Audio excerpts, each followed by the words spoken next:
28 years of corrections, I have used or supervised PEPPERBALL hundreds of times.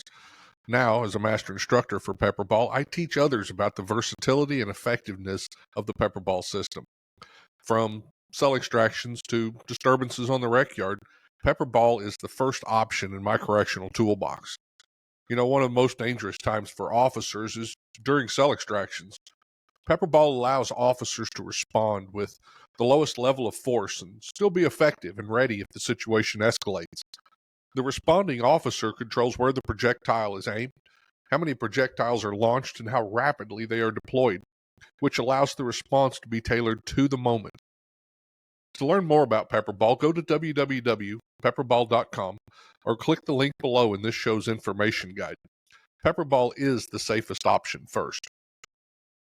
Okay, well, welcome back to the Prison Officer Podcast. My name's Mike Cantrell. Today I'm going to talk about tactical teams, and tactical teams specifically inside of corrections.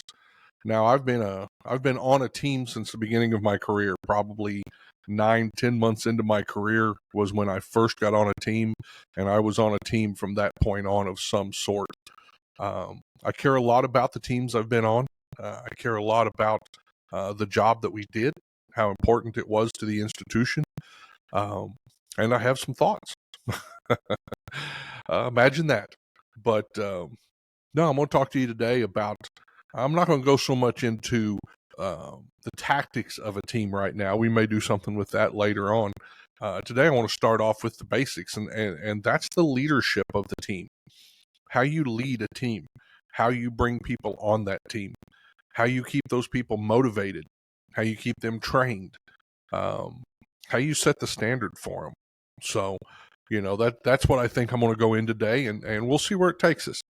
You know, now I know every place has different teams. There's all kinds of teams in corrections, and I'm not going to single one out as being the best or the worst or anything like that. You know, whether it's you know, and you're in a jail or correctional center and you've got a CERT team, either a SERT or a CERT, Correctional Emergency Response Team. Some of you may have, you know, teams at a higher level of training that may be a hostage rescue team or a special operations response team, SWAT team even. And you may call it different things where you're at, but it's kind of the same thing, you know. But there's also canine units, you know, canine teams. That was one of the early teams I was on, and I learned a lot while I was on there. Disturbance control teams or riot control teams or cell extraction teams. I don't know, you know, they get called all different kinds of acronyms across the country, whether it's jail or whether it's prison. And but in the end, the leadership of that team is the same. Okay. And how you run that team, how you present yourself on that team is what truly matters. So I think the first thing that I want to say is to the team leaders and the assistant leaders, and even some of those leaders that may not have that title, but everybody on the team looks to them.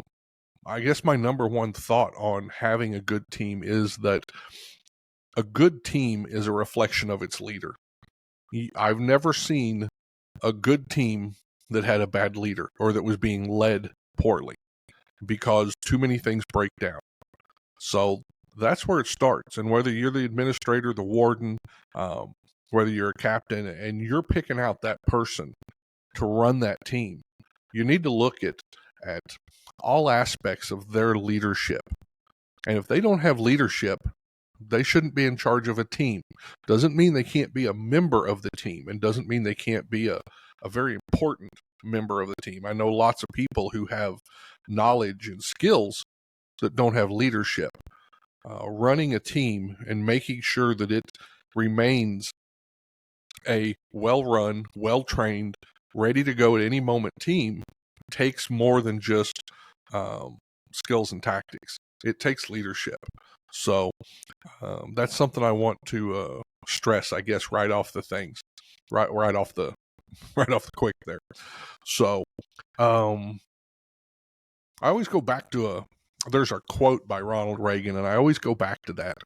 And Ronald Reagan said, the greatest leader is not necessarily the one who does the greatest things. He's the one that gets people to do the greatest things. So also when you take a look at that leader, the leader doesn't necessarily have to have the best tactical skills. They should absolutely have good skills. They may not have to have the most knowledge.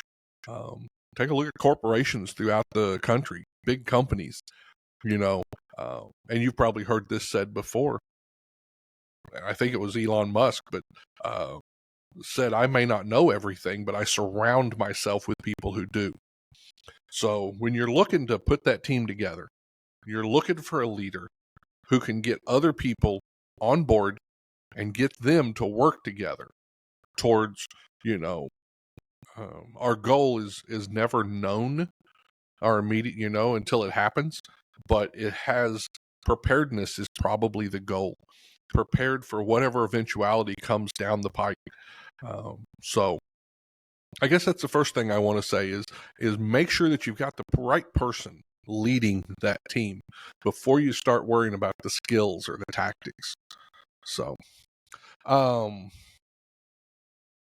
what are you looking for in this person? I think it's the same old stuff. Nothing new here. There's nothing invented here. You're looking for a leader that's got integrity, honesty, responsibility, justice, has a sense of justice about them, especially in the job that we have. And people don't always like this, but in order to be on those teams, you have to find somebody with a little bit of ego. Now, I'm not talking about the person whose ego overwhelms and is a detriment, but you have to have a little bit of self-worth and self-drive and self-discipline, a little bit of ego in order to get up in front of a group of men, women, whoever's on the team and lead them, especially at that level. So those are some of the traits that I look for when I'm looking for a leader of a tactical team or a special team in corrections. Let's talk about vision and goals. There's a lot of leaders out there who are good at setting goals. Hey, we're gonna reach this. I want all the team members able to do this. But a good team leader has a vision, and that vision doesn't have specifics necessarily. That vision is the way that team is seen as a whole, that the way that team is seen by the institution. Now, absolutely, we can have goals. I want all my team to be able to run a half mile in this amount of time. I want all my team to be able to shoot at this level. And those are great goals. But the vision has to be that I want a team when other people look at it, people want to be part of that team. And I'll talk more about that later, but, that's a vision.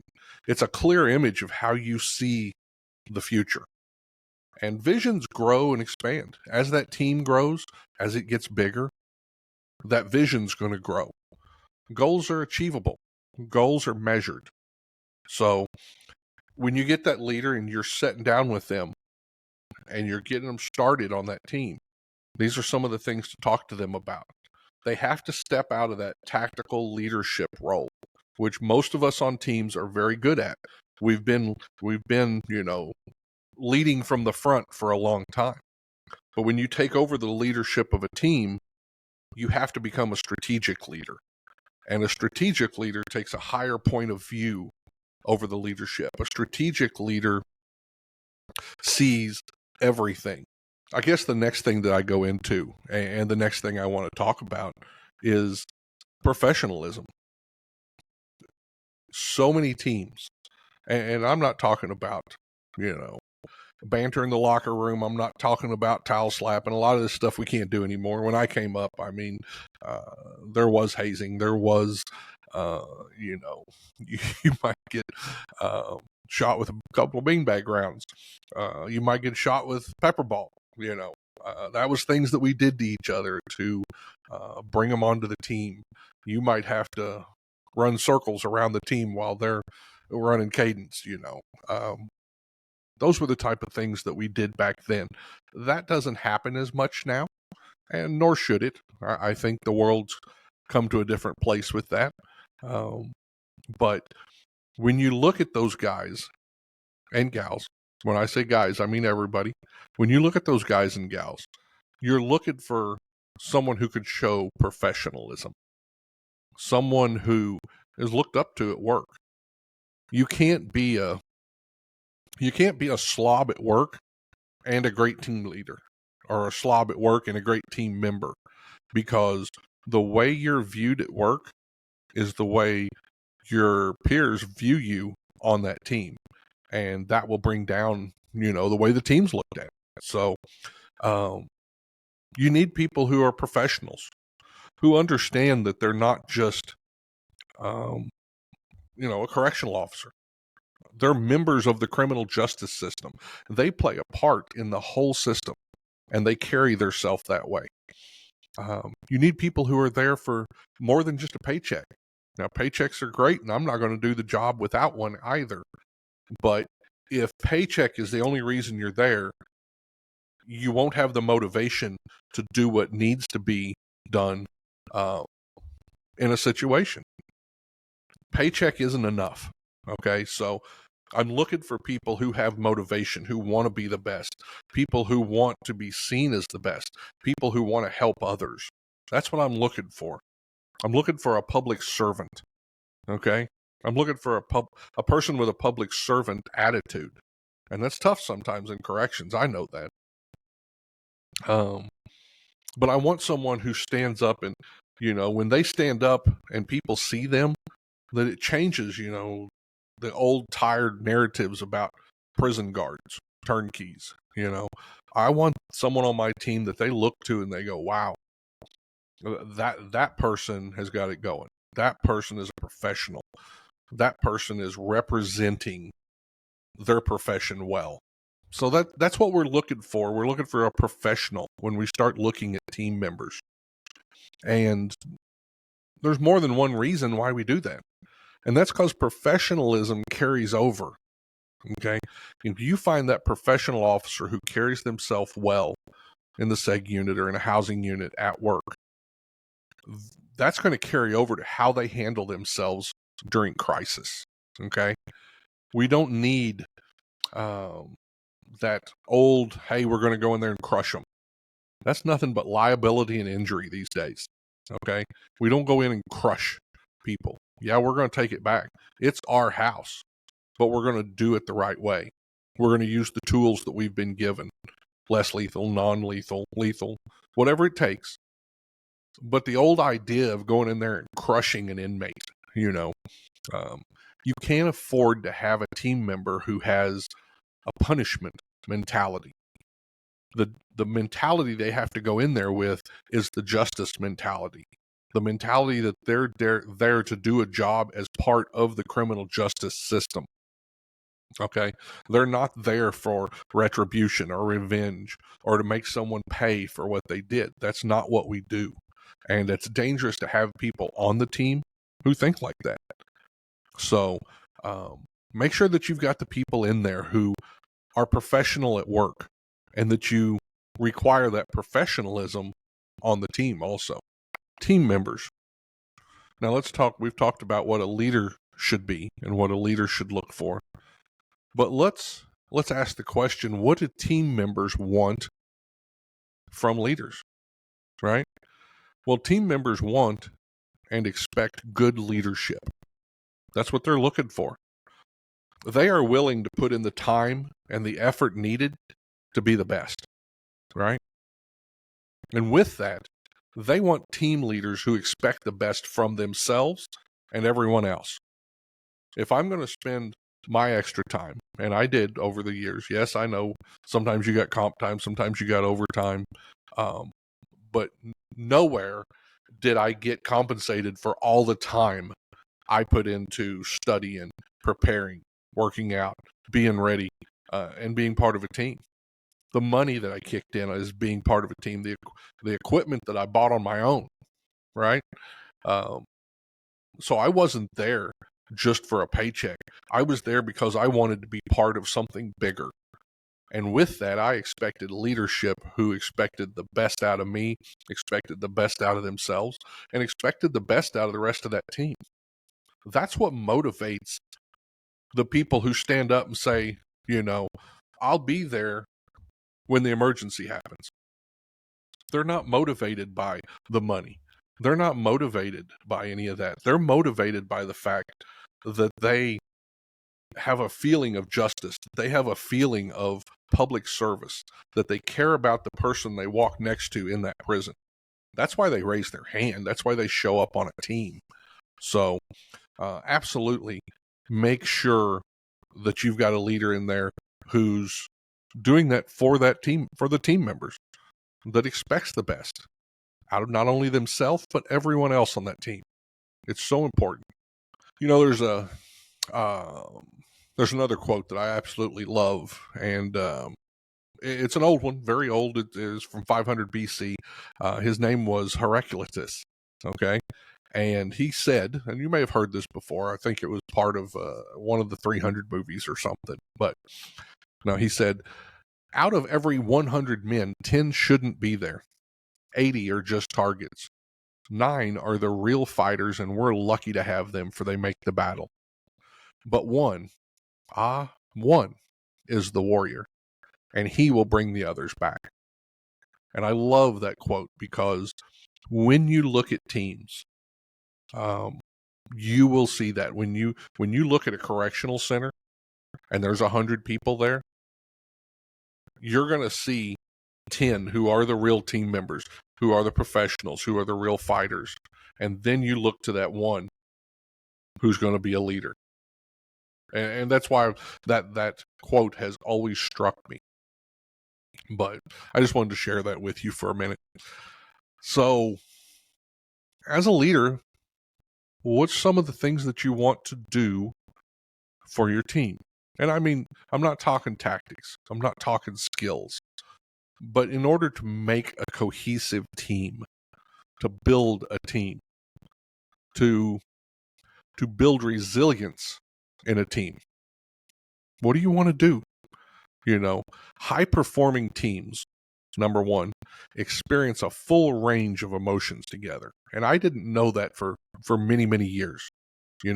We did the danger, we did the fun, we did the, we'd put them through the drills, tough times, to bring that cohesion together.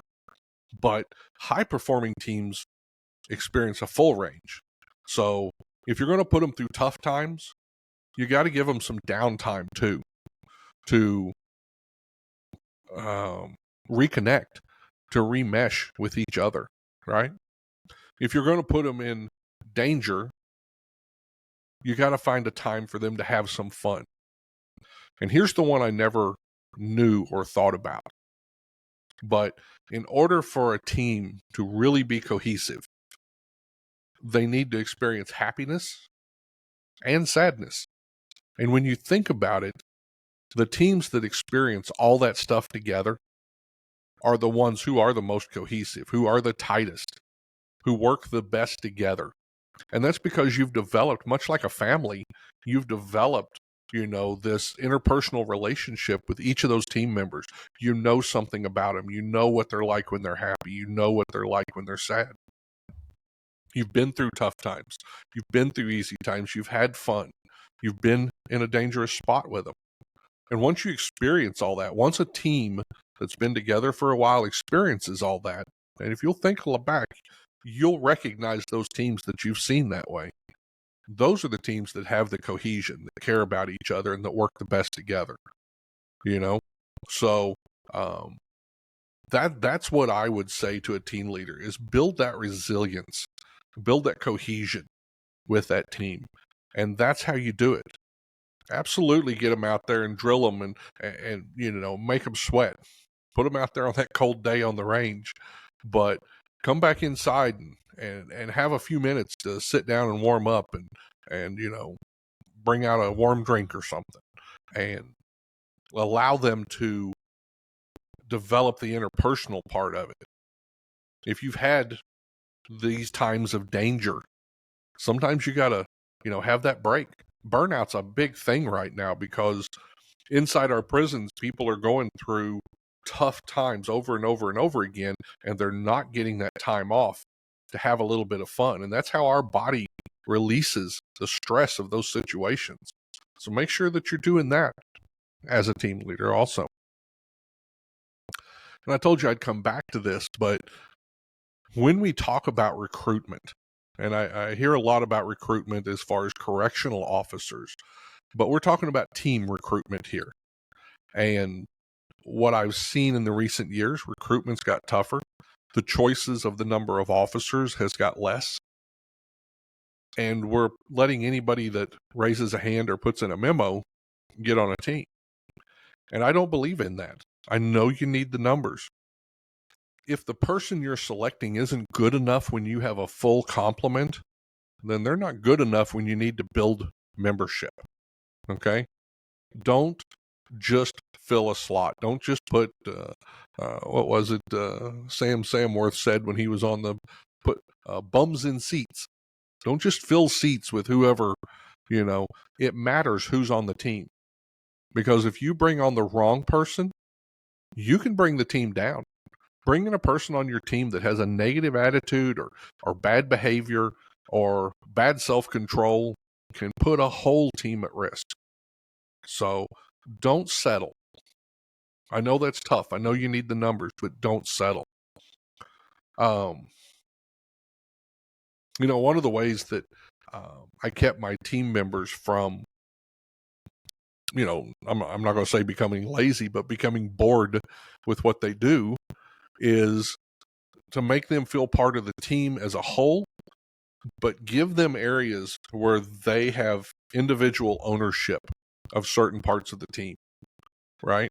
And a lot of that happens just by breaking the team into different areas and allowing them to have different areas that they train on. And you may already do this, but noticing it as a leader and how you're going to spread that out matters, okay? And maybe everybody needs the opportunity to excel. So figure out some ways, break your team into squads and have squad leaders and assistant squad leaders. Have team members who are good at something be a trainer. Break your team into different subsets. Maybe you have a breaching team. Some of the higher level teams might have snipers. Have a sniper team, right? Defensive tactics instructors. Have people on your team who instruct defensive tactics and give them ownership of making sure that the team's ready at all times. And that can be any type of trainer, non-lethal, less lethal, whatever you have and whatever you're using on your team. But let them have the ownership of that.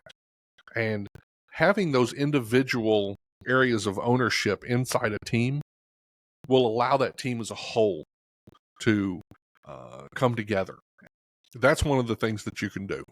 Your team members should always feel part of the team as a whole, but breaking the team into squads or sections, that can let individual members feel like they have a certain level of ownership. And that's important. That's important. Very important. Another thing I'm going to talk about is just, invest in training. The worst thing that can happen to a team is poor training. I truly believe that. You have to go out and find a great trainer. Somebody on your team. If you don't have somebody on your team, then you need to bring somebody from the outside to train your team. Because having a great trainer who will invest time and effort into developing training is one of the most important things that you can do for your team. You need a trainer that's engaging and informative and exciting and makes them motivated. There's nothing worse than, and we've all done it.